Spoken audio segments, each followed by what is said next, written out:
¿Por qué el protestantismo no funciona? Ni la Iglesia Ortodoxa tampoco. ¿Y por qué el catolicismo sí? Lo vamos a ver hoy en este programa.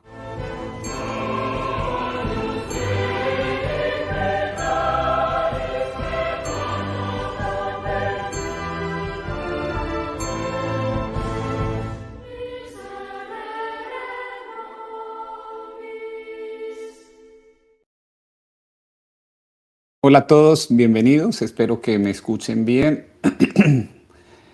Veo a muchos conocidos y por lo que alcanzo a ver el chat está bastante movido. Bueno, quiero de antemano decir que a los católicos enfoquémonos en el tema.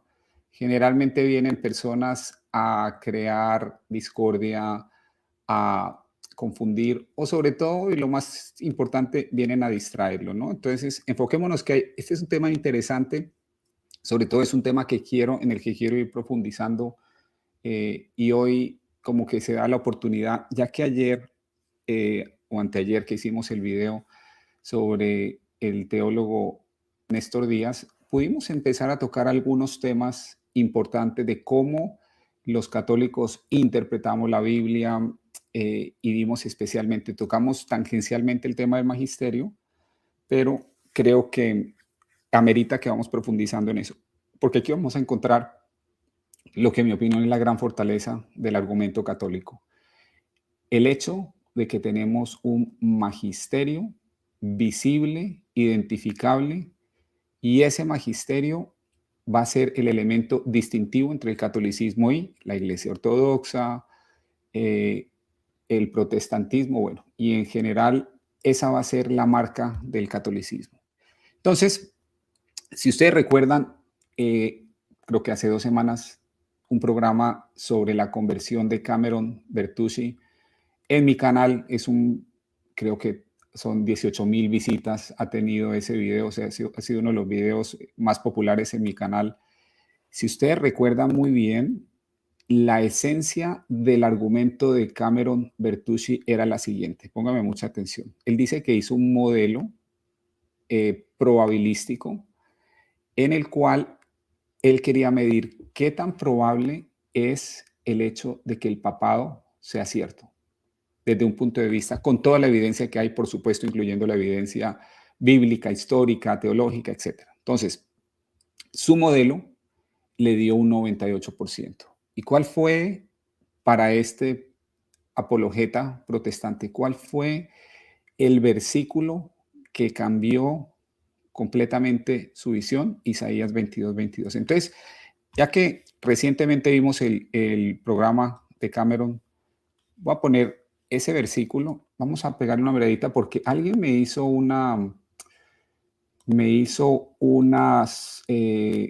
un feedback que considero válido. Me pareció muy buen punto el que una persona me mostró. Entonces vamos a ver ese pedacito de nuevo. Acuérdense que este chico, Cameron Bertucci, dice que este fue el argumento para él. Un protestante que empieza a escuchar estos temas bíblicos, empieza a escuchar o escucha por primera vez el tema de la tipología eh, y él se ve convencido por este argumento. Entonces, Isaías 22:22,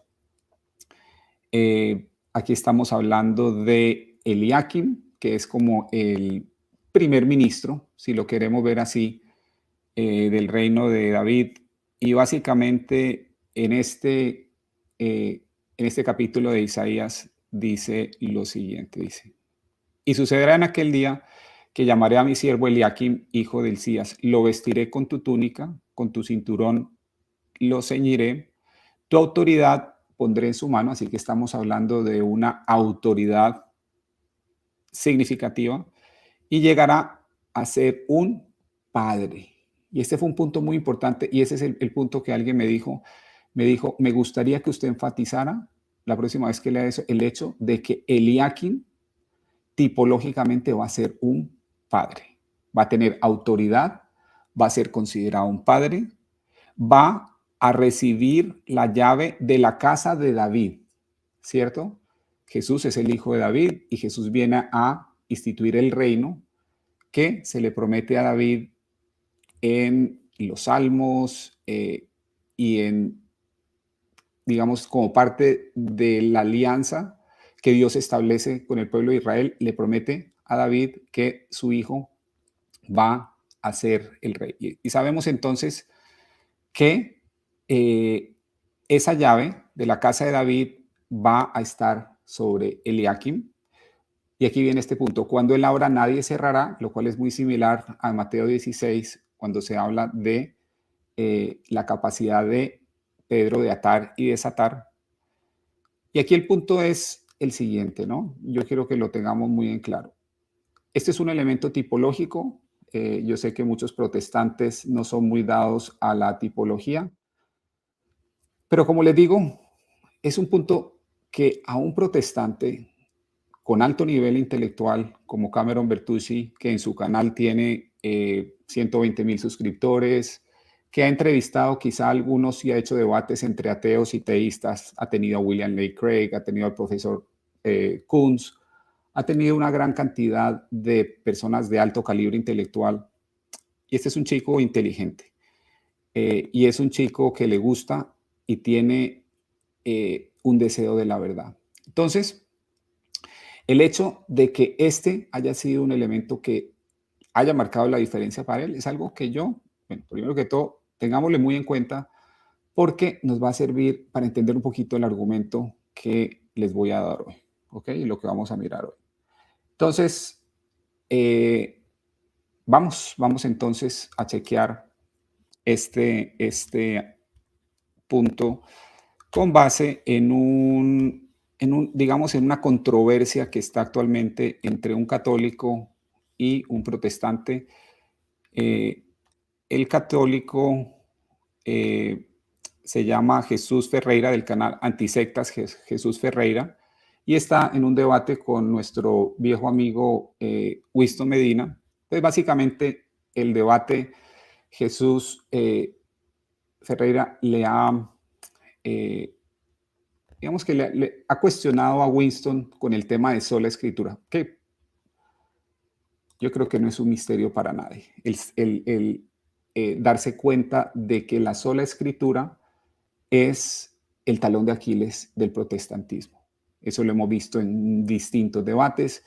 Si ustedes, por ejemplo, han visto el debate, hay un debate en inglés muy bueno entre James White y Patrick Madrid, donde uno se da cuenta de que definitivamente este es el talón de Aquiles del protestantismo. Y ustedes lo vieron también en el debate de José Plasencia con Jonathan Ramos, que creo que a todo el mundo le quedó muy claro que José barrió en ese debate, ¿no?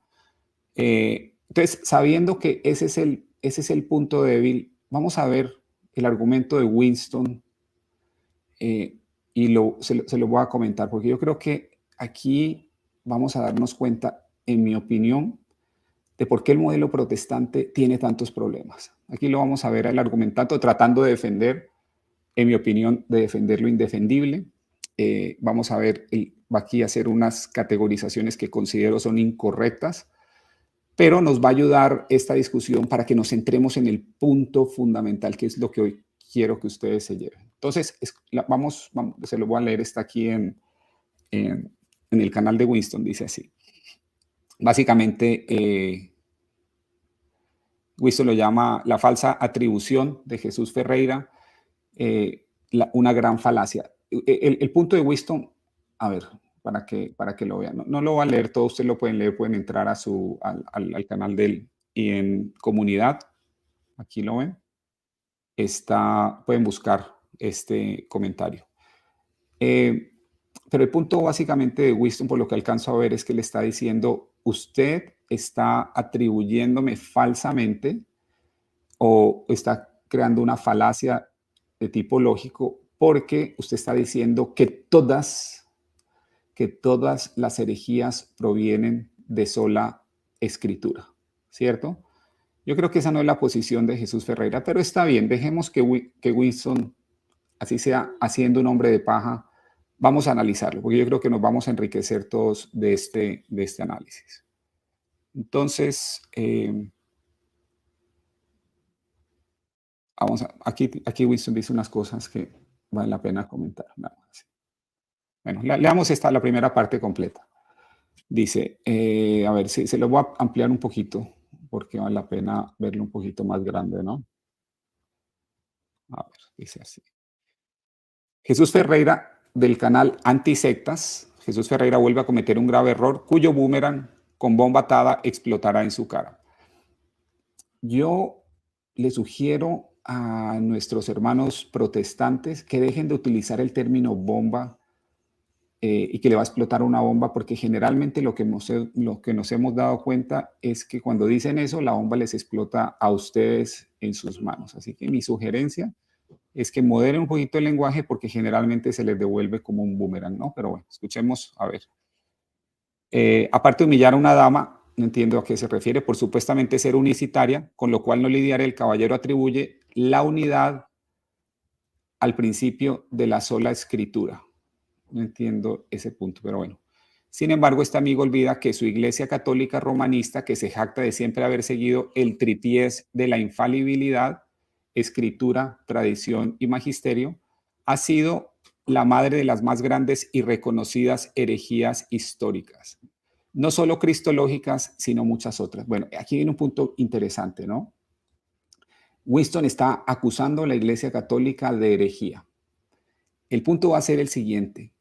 ¿Cómo puede un protestante definir qué es herejía? ¿Cuál es el estándar? La clave para definir la herejía, porque la herejía básicamente significa alejarse de la ortodoxia. ¿Cuál es la ortodoxia? ¿Cuál es el estándar de la ortodoxia? Esa va a ser la clave y esa va a ser la pregunta importante, la que hoy vamos a mirar. Vamos a ver un par de textos que creo que son interesantes. Pero aquí yo creo que Winston tiene un problema lógico bastante significativo y siempre mi recomendación para todos los que estamos aquí es esta.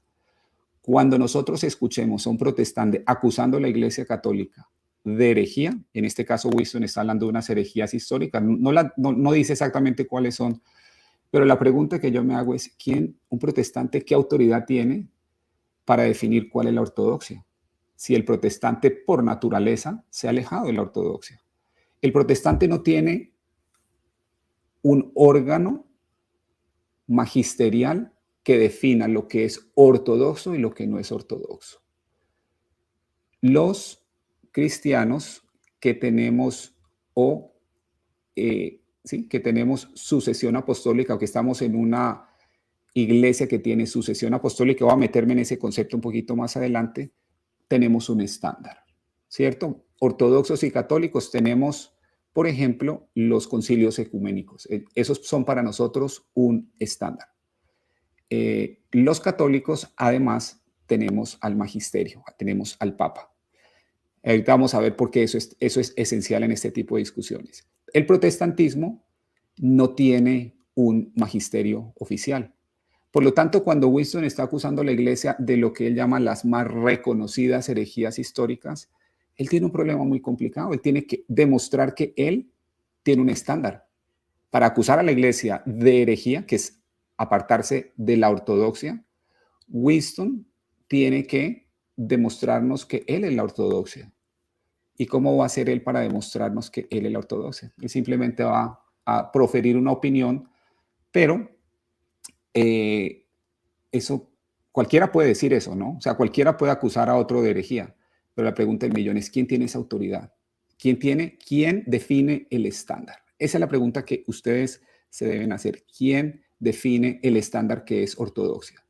Porque si yo no sé quién define el estándar, yo no puedo acusar de ortodoxia, de falta de ortodoxia a otro, o sea, de herejía, a menos que yo tenga claro que tengo esa autoridad para definir el estándar. Y eso va a ser un tema, por supuesto, va a tener que ver con el tema histórico. El cristianismo es una religión histórica, entonces la pregunta del millón es, ¿quién sostuvo el estándar de ortodoxia? Entonces aquí, de nuevo, problema gigante para el protestante promedio es acusar de ortodoxia porque no tiene un estándar. Es la opinión en el protestantismo, cada cual tiene su propia opinión. Ustedes vieron a Jonathan Ramos, por ejemplo, que en el programa pasado mostré cómo él dice que tiene un magisterio, pero no tiene ningún problema en otro debate decir que él no tiene por qué ceñirse a su magisterio. Entonces, cuando uno juega así, con un estándar de ese tipo, pues obviamente el estándar es distinto para cada persona, ¿no? Así que ese estándar en el protestantismo no va a funcionar.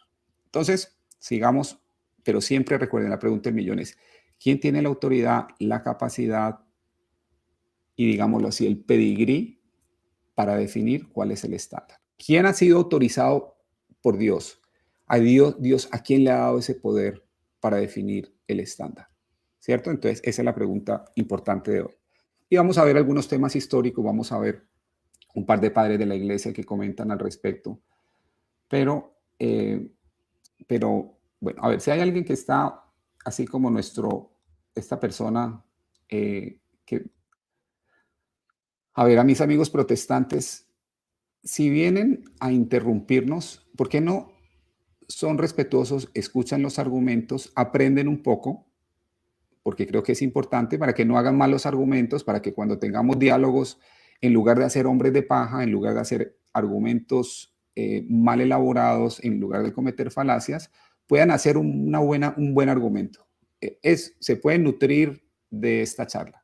Pero si vienen aquí a molestar a otros católicos, creo que como católicos no les pongamos mayor atención. Enfoquémonos en esto porque aquí vamos a tocar el talón de Aquiles. ¿Ok?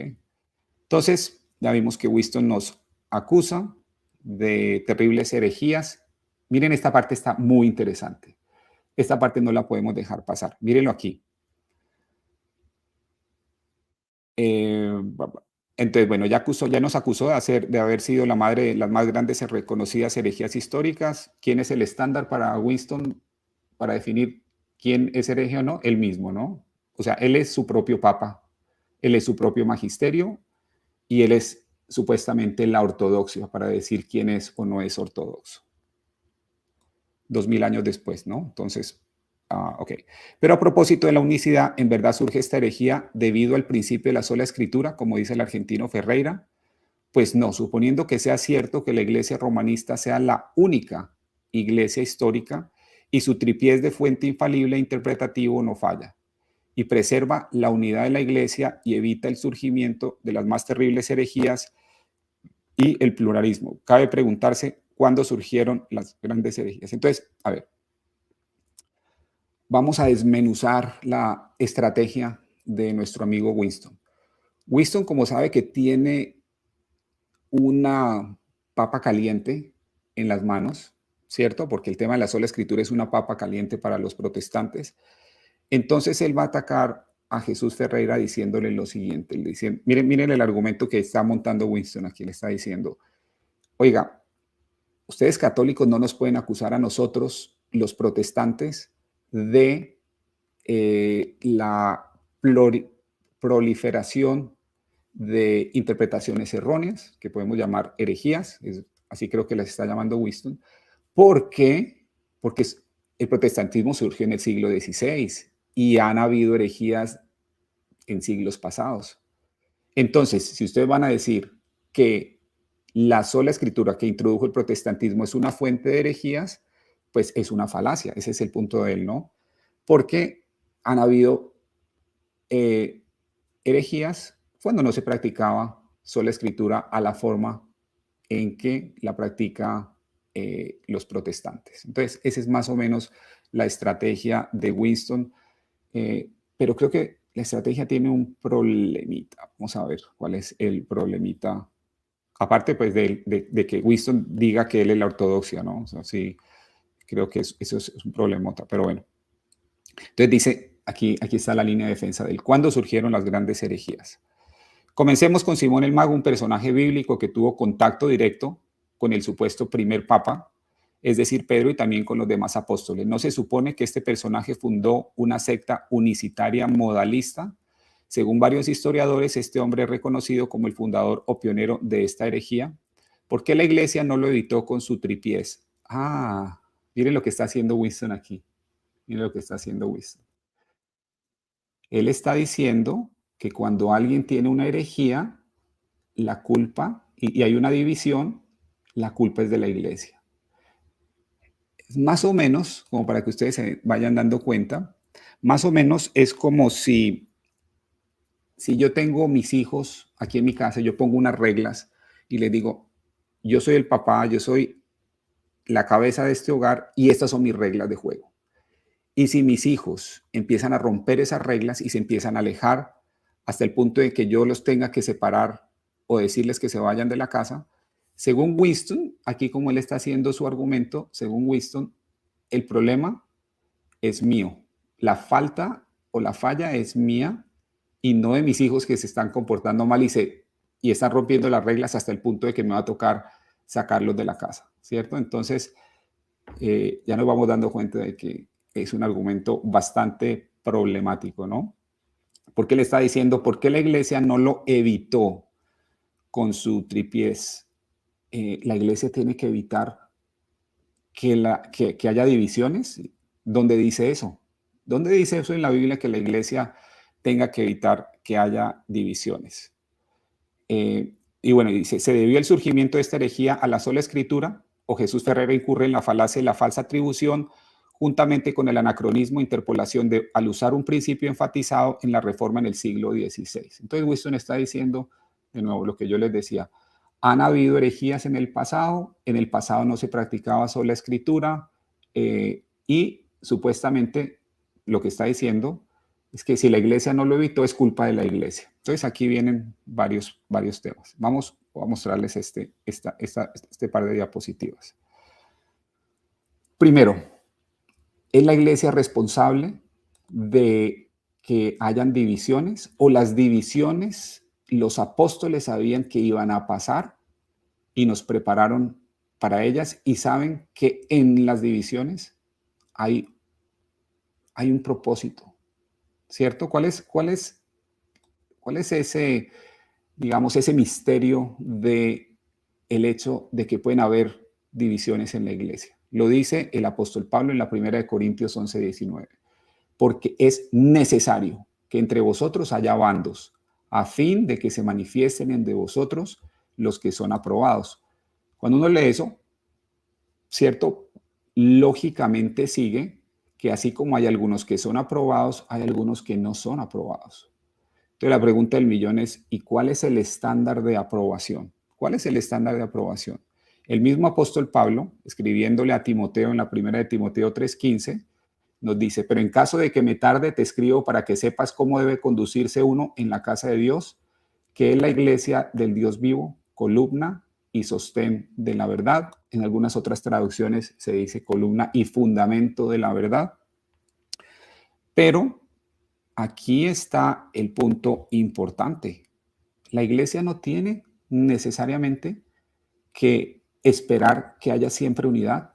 Es más, van a haber bandos, pero a la luz del apóstol Pablo, algunos de esos no van a ser aprobados. Algunas de las personas que están en la iglesia o que dicen pertenecer a la iglesia, como dice Winston, Simón el Mago, decía pertenecer a la iglesia, pero estaba encarnando una herejía. Entonces, ¿qué quiere decir? ¿Que Simón el Mago es aprobado o no es aprobado? Está claro, no es aprobado. Y por otro lado, ¿cuál es el estándar? ¿Cuál es el estándar que nos da que el apóstol Pablo? La iglesia. La iglesia es la que nos tiene que decir, porque la iglesia es el estándar. La iglesia es columna y sostén de la verdad. Ahora, ¿por qué les doy esto? Porque acuérdense de Isaías 22:22. En Isaías 22:22 y Isaías 22:21 se prefigura la idea de que cuando el reino está, va a estar el primer ministro con autoridad definiendo, ¿cierto? Con la capacidad de atar y desatar, que para los judíos la capacidad de atar y desatar tiene que ver con esa habilidad de hacer definiciones doctrinales, de decir qué se va a considerar, cómo se debe aplicar la ley, básicamente, ¿cierto? Esto es una idea que viene del judaísmo. Y ahorita, si quieren, lo podemos ver en la enciclopedia judía que está aquí. Pero bueno, el punto es que hay un estándar, ese estándar, por lo que vemos en la iglesia, y la iglesia no tiene por qué estar, o no podemos echarle la culpa a la iglesia de que haya gente que se separe. ¿Por qué no? Porque el apóstol Pablo deja muy en claro que esa separación efectivamente y va a existir, ¿cierto? Entonces, aquí ya nos vamos dando cuenta de cómo es muy importante reconocer que bíblicamente las divisiones se anticipan. Dios ahí prueba quiénes quedan aprobados, quiénes no quedan aprobados, y sabemos que entonces la iglesia es el pilar y fundamento de la verdad. Entonces sigamos con el texto de Winston, que esto ahorita se pone mejor. Vamos a ver. Se le olvida a este amigo, por si se atreve a negar que Simón el Mago es el pionero de esta herejía, que un sacerdote llamado Sabelio de los años 200, como uno de los más grandes proponentes del modalismo. ¿Qué fue lo que causó que un sacerdote de la única iglesia incurriera en esta herejía? La sola escritura, risible. Aquí viene un punto interesantísimo, muy, muy, muy interesante. Vamos a volver un poquito más adelante cuando hablemos de la sucesión apostólica, porque creo que este es un concepto y lo vi precisamente ayer en un ex protestante que está convirtiéndose, no sabemos aún si a la iglesia católica o la iglesia ortodoxa, pero ya definitivamente no es calvinista, es muy reconocido en Estados Unidos, San Shamoun, al menos en YouTube, y él comete un pequeño error con este tema. Entonces vamos a hablar un poquito del tema de la sucesión apostólica. Pero vamos otra vez al punto. ¿Qué fue lo que causó que un sacerdote de la única iglesia incurriera en esta herejía? La sola escritura, risible. Sí es cierto que el espíritu de error que da origen a las herejías condenables se debe al principio de la sola escritura, y según los católicos romanistas y el papista Jesús Ferrer, el principio surgió en el siglo XVI, como me explica la siguiente lista de herejías. Así verán con claridad que no es asunto de sola escritura. Entonces aquí Winston procede a enumerar toda una serie de herejías de los primeros siglos. ¿Ok? Rastreen cuando surgieron estas herejías y juguemos el mismo papel de Jesús Ferreira y otros católicos para que vean ustedes mismos si acusar a la sola escritura de la abundancia de herejías existentes es válido. Juguemos el mismo juego y démosle el beneficio de la duda a los romanistas y a Jesús Ferreira. Digamos que la sola escritura y la hermenéutica es un asunto modernista del siglo XVI. ¿Cuál es entonces la causa de todas las herejías? La sola escritura, no y mil veces no.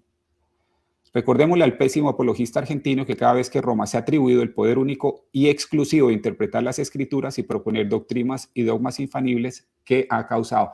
Esta parte me interesa muchísimo. A ver, por dos cosas, ¿no? A ver, volvamos al punto esencial aquí.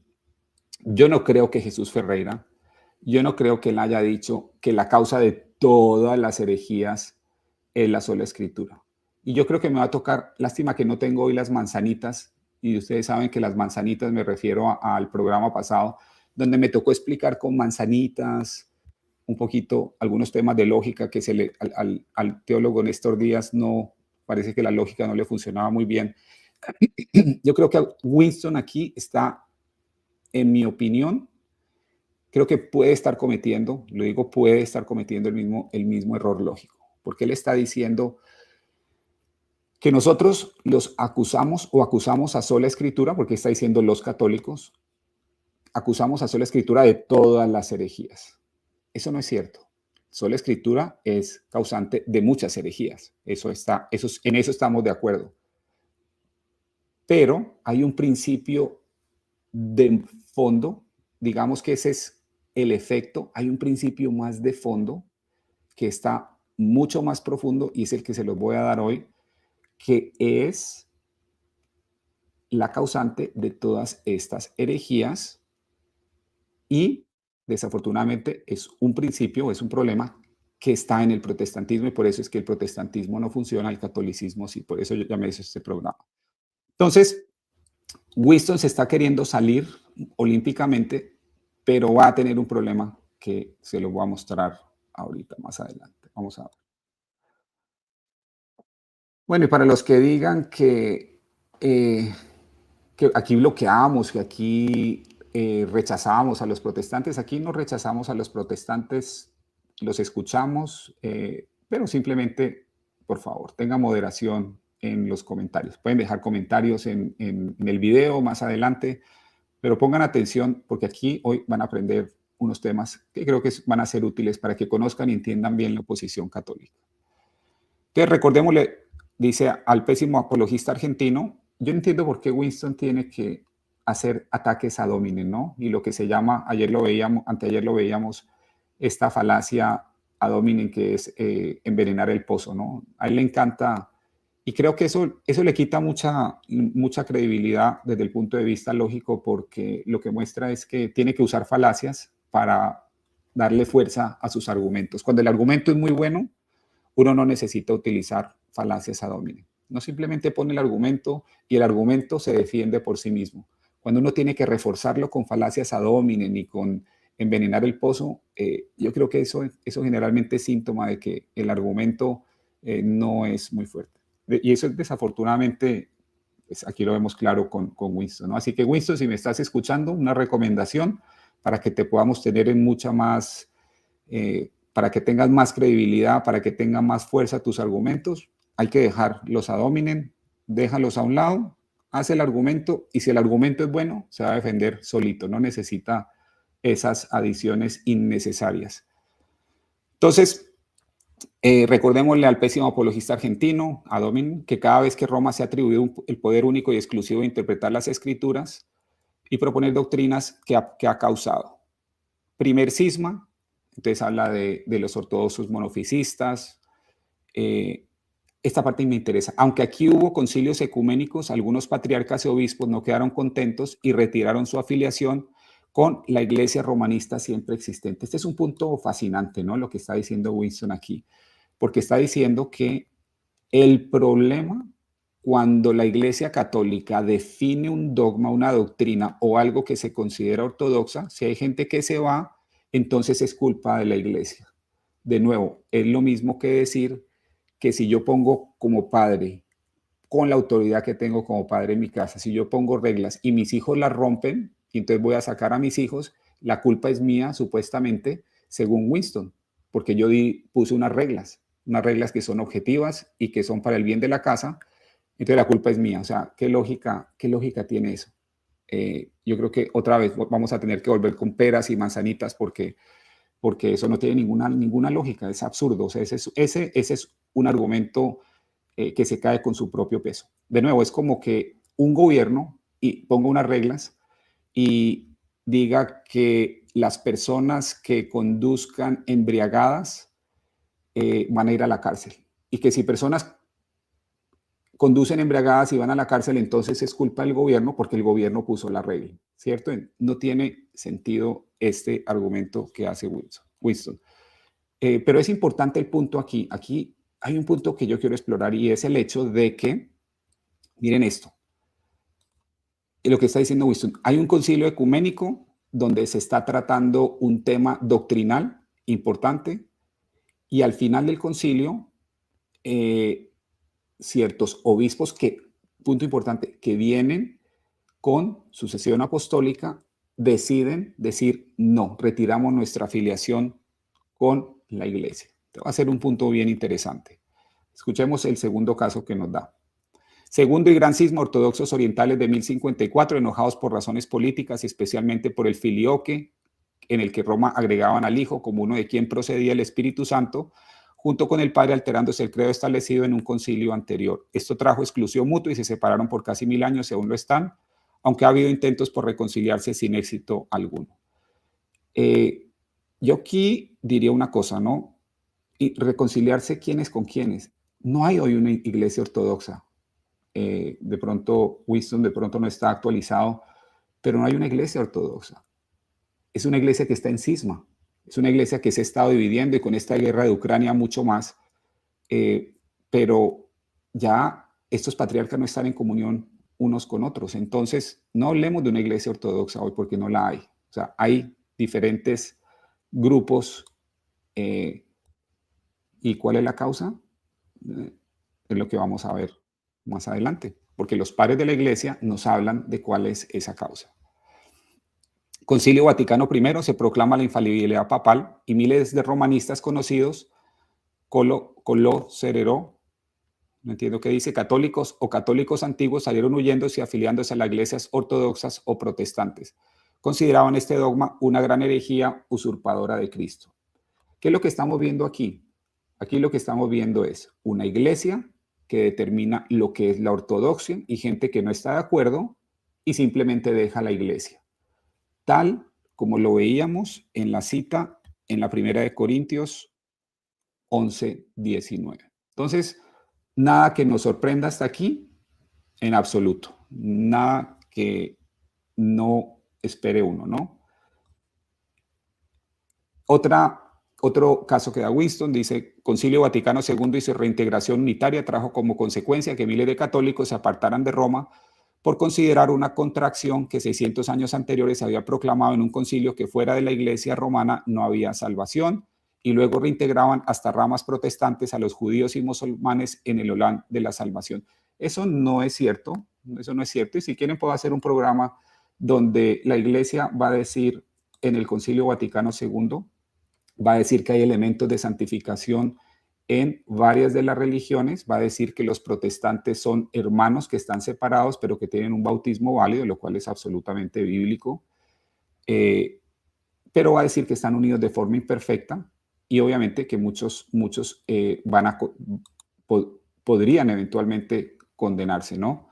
Pero lo que hace el Concilio Vaticano II es hacer unas calificaciones importantes, unas distinciones, y mantiene la posición de siempre, pero la empieza a pulir mucho, mucho más, empieza a entrar en un nivel de detalle que es importante. Como consecuencia tenemos hoy día los anhelantes de la tradición antigua, los sedevacantistas, los modernistas, los que creen en el Papa actual no es el verdadero Papa de la Iglesia, la masonería en la Iglesia y la teología liberal parecen ser una de las principales razones de ese concilio. Él puede decir lo que quiera, Winston puede decir lo que quiera, pero al final del día vuelvo y hago la pregunta, ¿quién define la ortodoxia?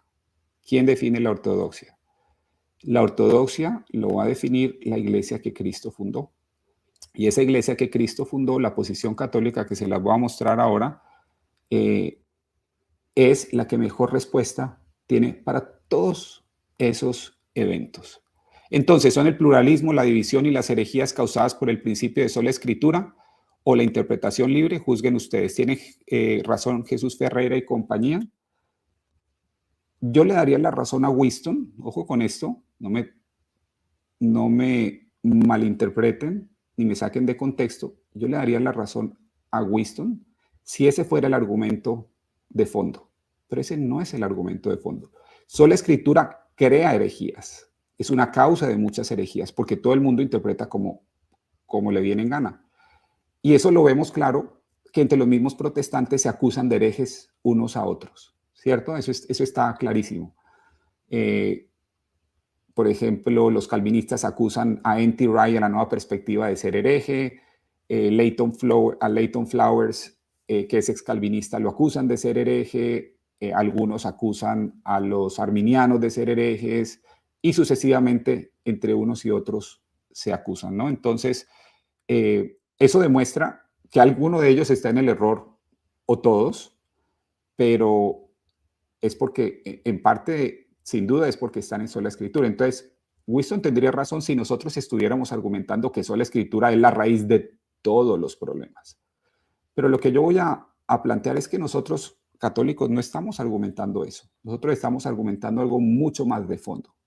Y ese mucho más de fondo se los quiero dar a la luz de la tradición, porque es importante, a ver, si estamos hablando aquí de herejías y de quién está en la ortodoxia o no está en la ortodoxia, tenemos que ir al cristianismo de los primeros siglos, porque la herejía se define con respecto a un estándar. A mí que no me vengan con ese cuentico de que es que son herejes porque se separaron o porque van en contra de la Biblia. No, eso es absurdo decir eso, porque el tema de la Biblia es un tema de interpretación.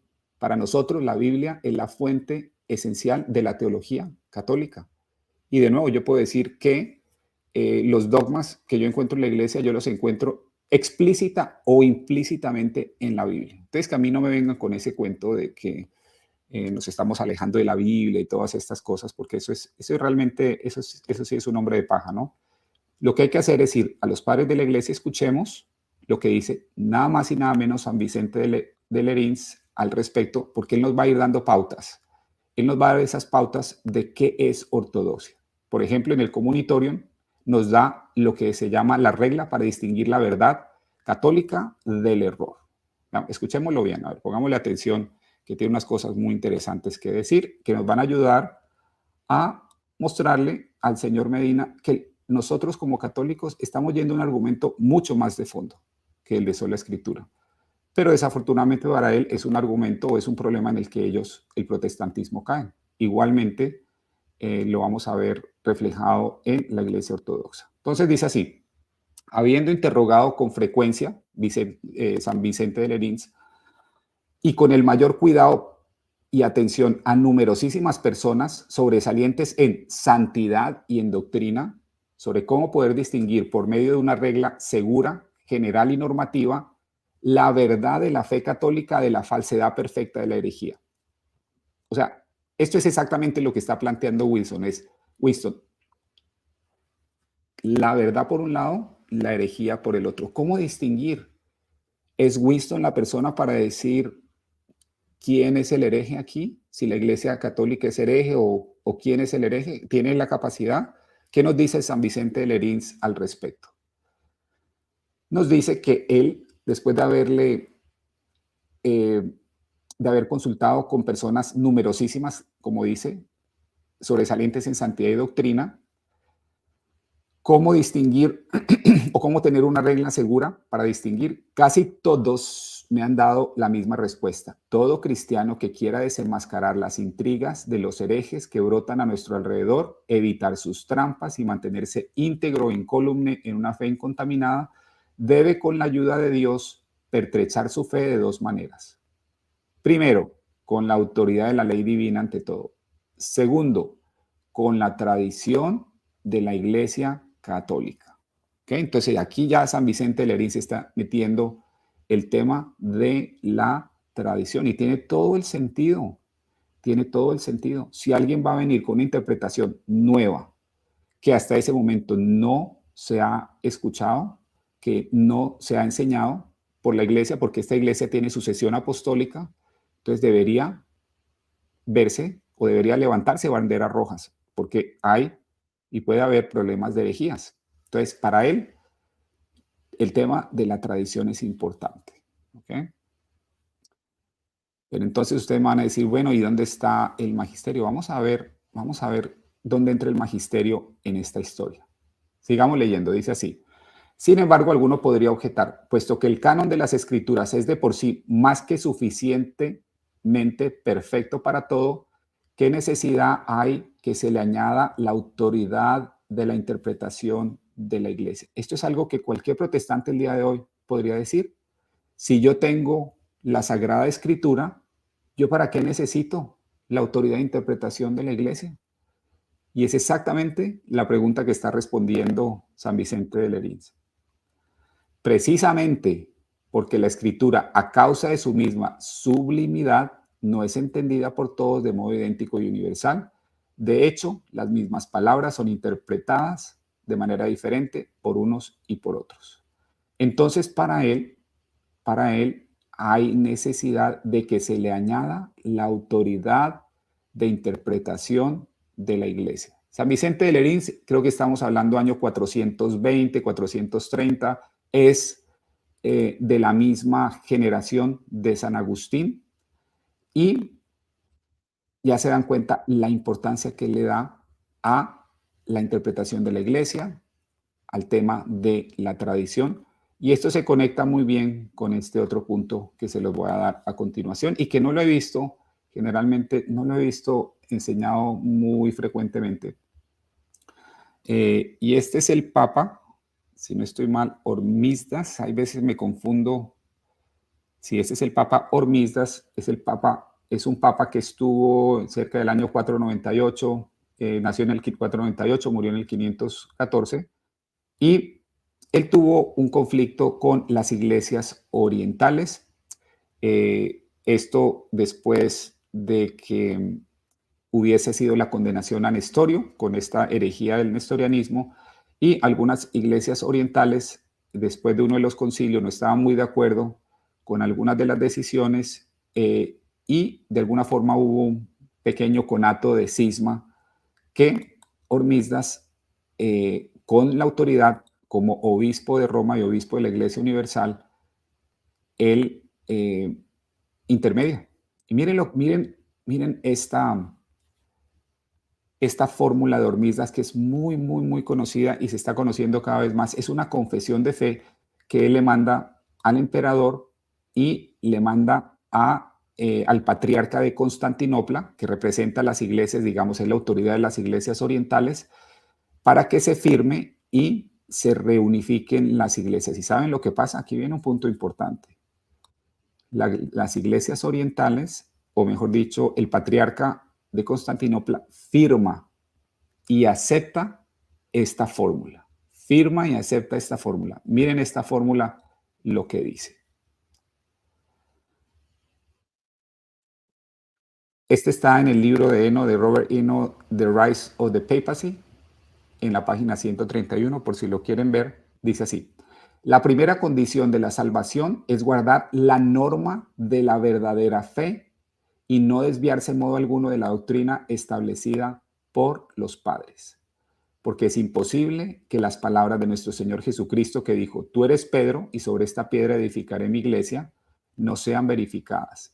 Y su verdad ha sido probada por el curso de la historia, porque, ojo con esto, miren lo que les voy a leer, pónganme mucha atención. En la sede apostólica, que era la forma como se referían a Roma, la religión católica siempre se ha mantenido inmaculada. Cuando nosotros hablamos de la infalibilidad, y para aquellos que generalmente dicen, ¿dónde está la infalibilidad en los primeros siglos? La fórmula de Hormisdas es un muy buen ejemplo de lo que era la posición o la autoridad papal en los primeros siglos. Y esto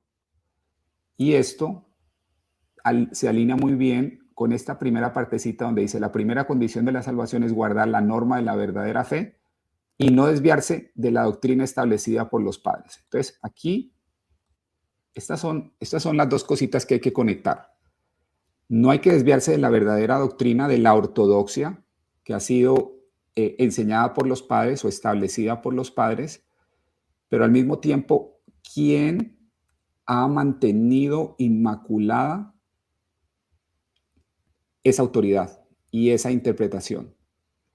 La sede de Roma, ¿cierto? Que es donde está el papado. O sea, lo que él está diciendo aquí es que es el papado el que va a tener esa infalibilidad. Ahora, alguien me va a decir, no, pero eso es algo que usted lo está leyendo en el texto. No, no, no, no, no. El padre Alexander Chessman, en su libro Historical Road of Eastern Orthodoxy, este es un sacerdote ortodoxo, no es católico. Miren lo que él dice. Aún más característico de este compromiso eterno con Roma fue la firma de la fórmula del Papa Hormisdas por los obispos orientales en 519, poniendo fin al cisma de 30 años entre Roma y Constantinopla. Toda la esencia de las afirmaciones papales no puede expresarse más claramente que en este documento que fue impuesto a los obispos orientales. Entonces la gente va a decir, no, pero es que fue impuesto. No importa, fue aceptado y fue firmado, y eso hizo que estas iglesias permanecieran unidas, y obviamente se da el cisma de 1054, pero el punto importante es que esta es una afirmación de dónde está la sede que nunca va a fallar. Está en Roma y es allí donde se va a mantener, y esta era de nuevo, esta es una creencia que estaba en la iglesia primitiva, lo podemos ver aquí. ¿Por qué? ¿Por qué lo sabemos?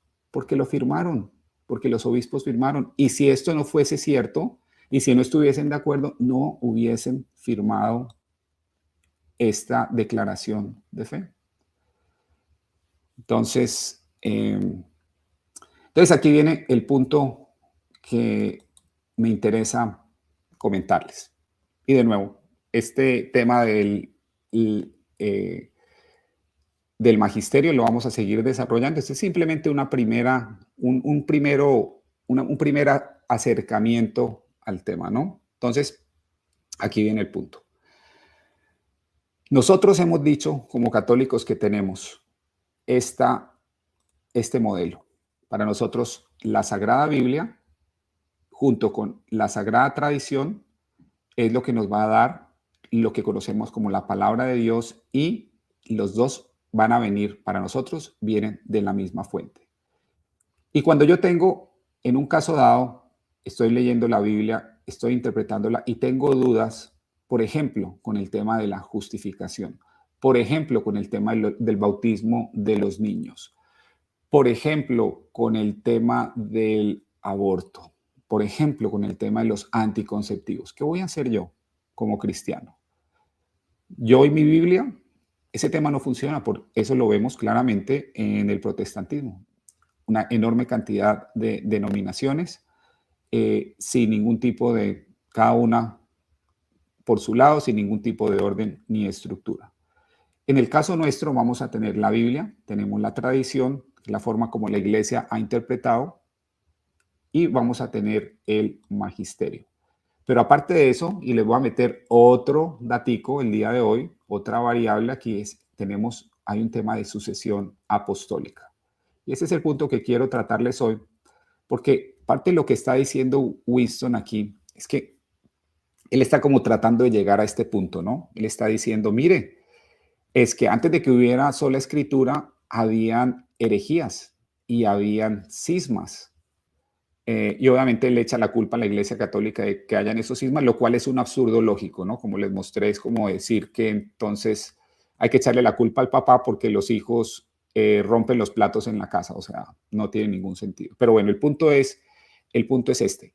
Hay iglesias, y él lo muestra en los primeros ejemplos de estos cismas iniciales o estas herejías iniciales, donde algunos de estos proponentes de herejías eran los mismos obispos que venían por el tema de la sucesión apostólica.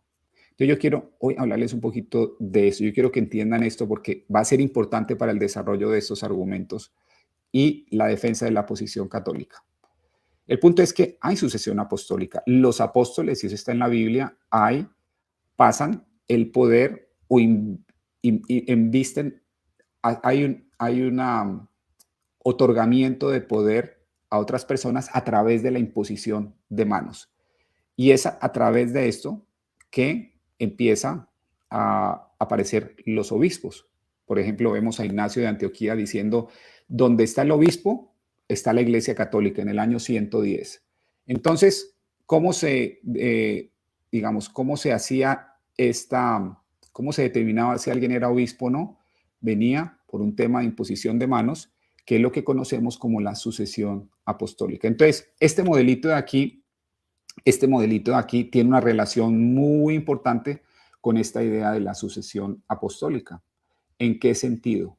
¿En qué sentido? En que yo voy a tener personas dentro de la iglesia en los primeros siglos que pueden tener sucesión apostólica y pueden convertirse en herejes. Escúcheme bien, personas que puedan tener sucesión apostólica, que recibieron la imposición de manos, en este caso, Winston da el ejemplo de Simón el Mago, que recibieron la imposición de manos, ¿cierto? Si usted recibe la imposición de manos y es considerado un obispo, en ese momento está vinculado al tema de la sucesión apostólica. Porque la iglesia nuestra no es 100% de laicos, o sea, hay una jerarquía en la iglesia primitiva, hay una jerarquía, claramente. Entonces, esa imposición de manos, cuando se da, hay sucesión apostólica. Algunos deciden separarse, otros deciden quedarse. Pero aquí viene el punto, aquí viene el punto. ¿Cuál es la clave para que el modelo católico funcione? Es que al final del día yo tengo, escúcheme bien esto, Winston no tiene esto. Winston dice, la iglesia cometió herejía. ¿Y quién es supuestamente el estándar de ortodoxia? Él mismo, lo cual no tiene ningún sentido porque cualquiera entonces puede decir que es el estándar de ortodoxia. Otro protestante va a decir, no, el estándar de ortodoxia soy yo, o va a definir cuál va a ser el estándar para definir si la iglesia es o no hereje o si tal organización es o no hereje. Entonces, el estándar que nosotros tenemos para definir lo que es ortodoxo o no es ortodoxo es el magisterio, que es una institución creada y instituida por nuestro Señor y Salvador Jesucristo. Y al tener nosotros un magisterio vamos a tener una ventaja enorme, y es que nos va a ayudar a determinar cuándo hay ortodoxia, cuándo no. Y les voy a dar algunos ejemplos. El concilio de Orange en el año 528, que a muchos calvinistas les encanta citar el concilio de Orange, a pesar de que hay una condenación a la doble predestinación, que es una doctrina claramente establecida en la obra de Juan Calvino, pero a ellos les encanta, a los monergistas les encanta citar el concilio de Orange. El concilio de Orange es un concilio local, no es un concilio ecuménico, en una ciudad pequeña en Francia, y la razón por la que es considerada como es considerado, o la enseñanza que hay allí es considerada como infalible, es porque el Papa Bonifacio I, si no estoy mal, dice que él acepta y aprueba esa enseñanza como la ortodoxia. Él acepta y aprueba la enseñanza como la ortodoxia. Ahí hay unas condenaciones en ese concilio, especialmente a lo que se conoce hoy como la herejía semipelagiana, pero el punto es este: ¿por qué es ortodoxia? ¿Por qué un protestante va a citar el concilio de Orange? Porque históricamente ha sido considerado ortodoxo, del infalible dentro de la Iglesia Católica. ¿Y por qué? Porque lo dijeron unos obispos reunidos en un concilio local, no, porque lo validó, lo autorizó y lo confirmó el Papa. Ese es el poder del magisterio. Recientemente, unos años atrás, hubo el intento de parte de los ortodoxos de hacer un concilio ecuménico. Nunca pudieron ponerse de acuerdo, nunca pudo funcionar. Y muchos ortodoxos, si hay un concilio, no lo van a reconocer como ecuménico. ¿Por qué? Porque no tienen un órgano como si tiene la Iglesia Católica para decir, sí, eso es un concilio ecuménico, para citarlo, para validarlo y afirmarlo, que es lo que sucedió con el Concilio Vaticano II y con el Concilio Vaticano I.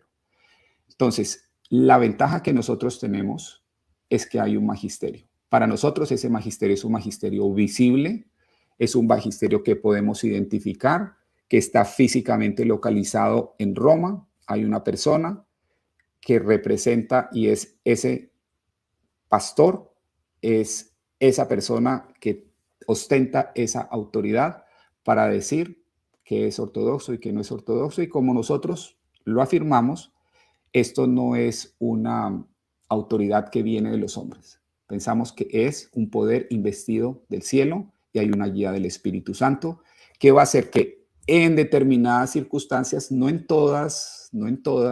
determinadas circunstancias, va a ser capaz de dar definiciones infalibles que le van a permitir al pueblo de Dios saber cuál es la sana doctrina. ¿Sí se dan cuenta? Ahora bien, yo también puedo tener concilios y esos concilios también van a ser parte de ese magisterio.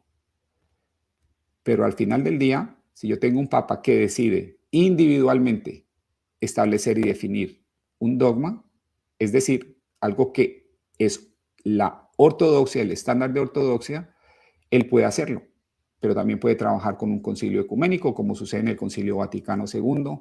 Es decir, el magisterio puede funcionar de distintas formas, pero la clave es esta: nos da un estándar objetivo, nos da un estándar concreto con el que nosotros podemos medir qué es y qué no es ortodoxia. Y aquí viene el punto importante: no es algo que se haya inventado en el siglo XVI, XVII, XVIII, XIX o en el siglo X.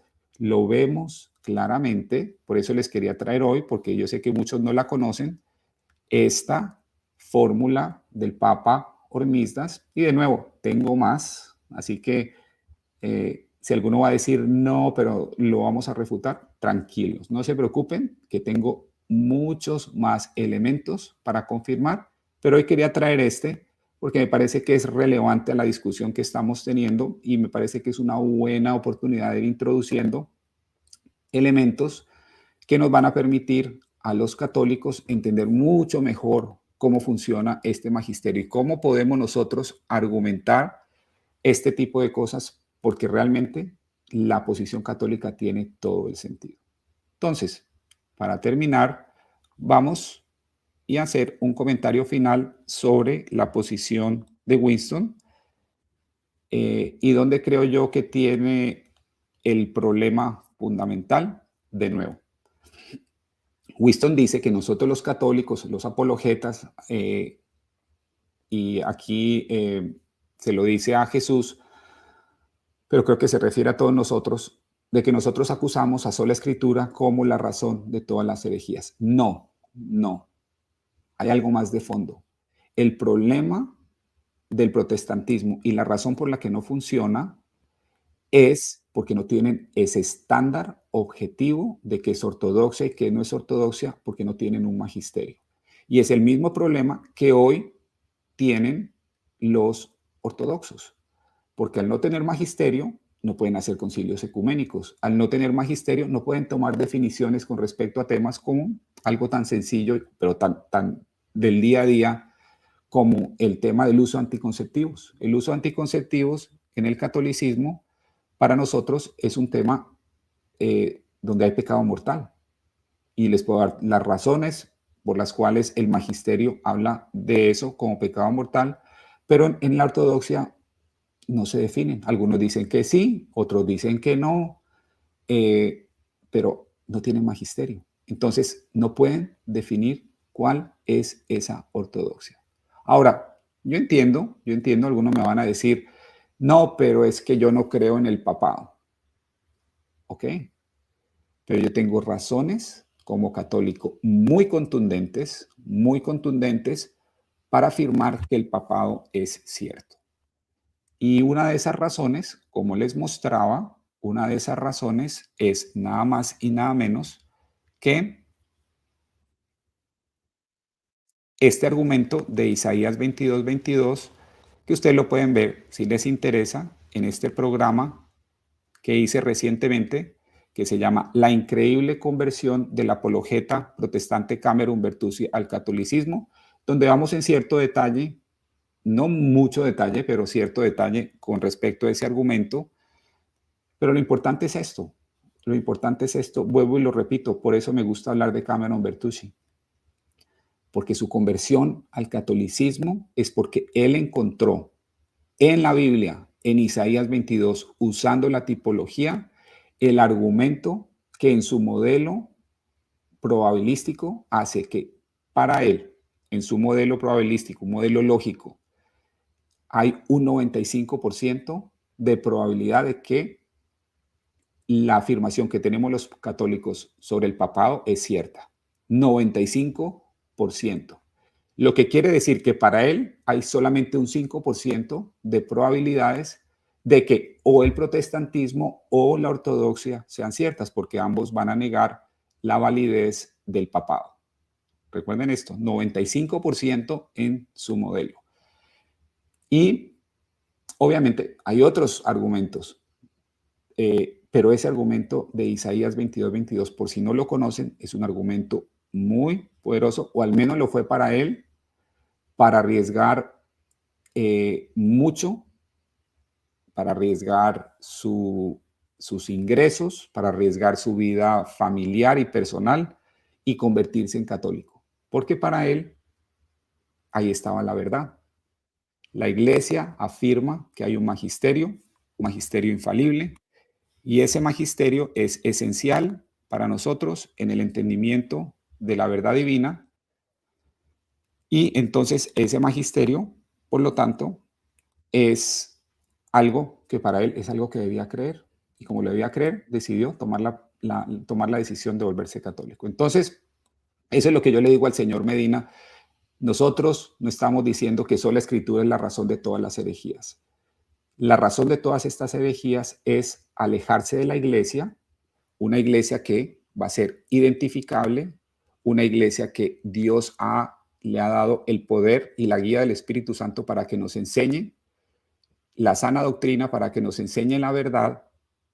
Y si nosotros confiamos en el Espíritu Santo y en las promesas de Cristo, tenemos toda la capacidad y tenemos toda la tranquilidad de que allí está la ortodoxia, porque ahí está la combinación de la Sagrada Biblia, la Sagrada Tradición, que vienen ambas de la misma fuente, y el magisterio, que es una institución creada por Dios mismo para ayudarnos en esas preguntas difíciles, en esas interpretaciones complicadas, para darnos esa certidumbre de que esta es la verdad. En lugar de tener una persona 2000 años después, como el señor Medina, eh, pensando que él es la ortodoxia, ¿cierto? Diciendo quién es y quién no es hereje. Eso suena un poquito absurdo, ¿no? Porque cualquiera puede decir lo mismo, ¿no? Los mormones pueden decir lo mismo y es exactamente lo mismo que ellos dicen. Y cualquiera se puede autoatribuir la capacidad de definir qué es ortodoxia, pero eso no tiene ningún sentido. La ortodoxia tiene que venir, aquí lo vemos, tiene que venir en el cristianismo, está alineada completamente con la historia y con la tradición. Entonces, esto es lo que les quería mostrar hoy. Les quería, eh, creo que, bueno, aquí vamos a ver este tema. Yo veo que alguien está hablando de que hay papas, de que hay papas, de que hay papas muy problemáticos, de que hay papas con comportamientos eh, condenables. Bueno, hay incluso papas que han podido ser altamente cuestionados. Pero eso no desvirtúa el argumento católico, porque nosotros nunca hemos dicho que en este modelo el magisterio va a ser perfecto y de que todos los papas, en ningún lado, es una afirmación católica, escúcheme bien, en ningún lado nosotros decimos que todos los papas van a ser modelo de virtud y de santidad. Muchos lo han sido, pero muchos no lo han sido. ¿Desvirtúa eso la promesa de Cristo? No, porque la afirmación que nosotros estamos diciendo es que el magisterio va a enseñar al pueblo de Dios las cosas que necesita saber, de forma que la iglesia nunca enseñe errores en temas de fe y moral cuando enseña de forma infalible. Cuando enseña algo de forma dogmática, de forma definitiva e infalible, la iglesia no se va a equivocar. Hay disciplinas que pueden cambiar, hay enseñanza no definitiva que tiene la iglesia, pero las enseñanzas definitivas, las enseñanzas dogmáticas no van ni pueden cambiar.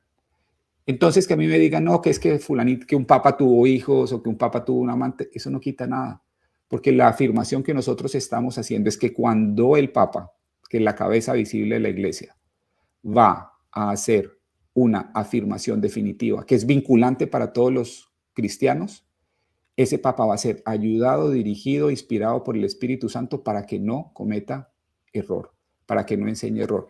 Entonces, es una protección negativa, digámoslo así. El Espíritu Santo va a garantizar que el papa no enseñe error. Este va a ser el punto nuestro.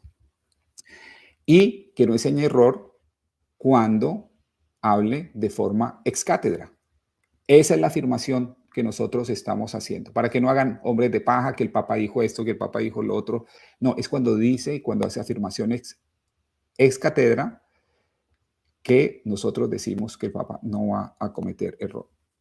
Y de nuevo, ¿por qué? Porque nosotros creemos que esa es la promesa que Cristo le hace y que le da a su iglesia, de que las puertas del infierno no prevalecerán en Mateo 16, y cuando le dice que el Espíritu Santo nos llevará toda la verdad. Cristianos evangélicos, hay que creer en las palabras de Cristo. Yo no las dudo ni por un segundo, hay que creerlas. Entonces, ese es el punto. Nuestro argumento es que el problema del protestantismo es, primero, no hay una forma objetiva de determinar qué es ortodoxia. No la hay, no la hay. Y segundo, el tema es que no tienen o han decidido separarse del magisterio. Y esa es la verdadera razón o lo que comparten con los herejes de los primeros siglos. En otras palabras, el problema de sola escritura es secundario. El problema primario, la causa fundamental, la causa raíz del problema, para que el señor Medina lo tenga claro y no haga hombres de paja, la causa fundamental del problema es que se alejaron de la ortodoxia al separarse del magisterio, al separarse de la iglesia, porque la iglesia puede ser definida, puede ser identificada por ese magisterio.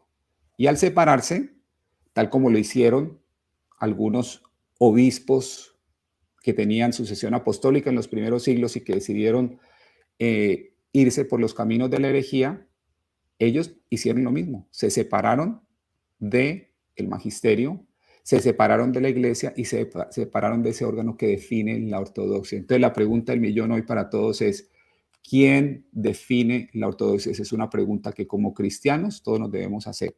Y la respuesta para mí como católico es que el que define la ortodoxia al final del día va a ser el magisterio. Cuando hablo de magisterio, no solamente el Papa, sino también el Papa en unión con los obispos en los concilios ecuménicos.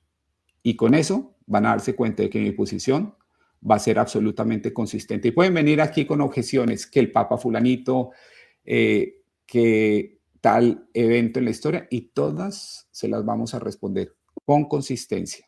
Se las vamos a responder con consistencia. Porque vamos a empezar a hacer distinciones, cuáles son las enseñanzas definitivas o infalibles, cuáles son las no definitivas, cuál es el magisterio ordinario, extraordinario, y ahí ustedes van a poder entender cómo realmente nosotros entendemos este magisterio y cómo este modelito que les mostré funciona y nos da la garantía de que como cristianos, Dios no solamente nos ha dado una palabra inspirada por escrito, sino que para casos especiales e importantes nos ha dado también un intérprete infalible. Y en casos en los que la iglesia no ha interpretado definitivamente, tenemos mucha libertad para movernos, para interpretar, siempre que nos mantengamos dentro de los límites de la Biblia y de la tradición. Así que ese es un poquito, de nuevo, estoy todavía mirando las cosas muy desde arriba, pero vamos a empezar a profundizar. ¿Saben por qué? Porque yo sé que cada vez que hago un video de estos, al otro día o a los 2 días tengo 10 videos de personas que dicen que me quieren refutar o que quieren criticar mis argumentos, y eso está bien, eso es parte de, esa es la forma en que todos aquí crecemos, ¿no? Así que no le tengo ninguna, no tengo problemas con que planteen sus objeciones, no le voy a responder a todo el mundo, voy a responder por orden de importancia. Eh, y bueno, vamos a crecer juntos. Si alguien tiene inquietudes, si alguien tiene dudas, las podemos mirar. Pero mi punto el día de hoy es que vamos a empezar a meternos un poquito más en temas de magisterio.